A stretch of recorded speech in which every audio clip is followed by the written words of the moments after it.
আমরা শুরুতেই মোবাইল ফোনের সেটিংসে চলে যাব। সেটিংস থেকে আমরা সরাসরি গুগলে চলে যাব।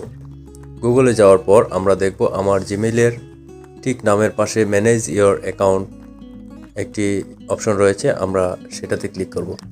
ক্লিক করার পর আমরা চলে যাব ডাটা অ্যান্ড প্রাইভেসি এর পাশে সিকিউরিটি নামক অপশনে।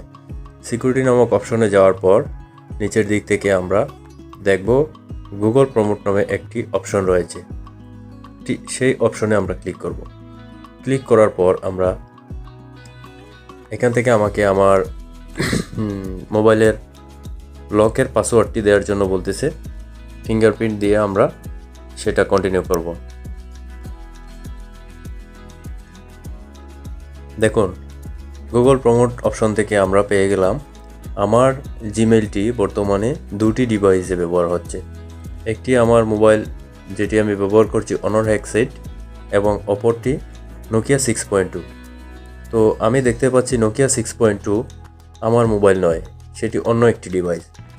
সো আমি এই নোকিয়া 6.2 ডিভাইসটি আমার জিমেইল অ্যাকাউন্ট থেকে রিমুভ করে ফেলব। তার জন্য আমরা ক্লিক করব ম্যানেজ ডিভাইস নামক অপশনে। ম্যানেজ ডিভাইস নামক অপশনটিতে ক্লিক করার পর যে ইন্টারফেসটি ওপেন হবে সেখান থেকে আমরা নোকিয়া 6.2 নামক অপশনটি খুঁজে বের করব।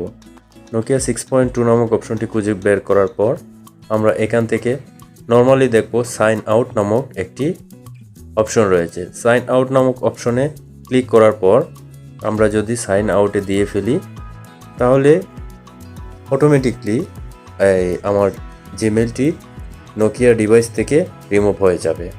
সো বন্ধুরা, আশা করি ভিডিওটি আপনার ভালো লাগবে।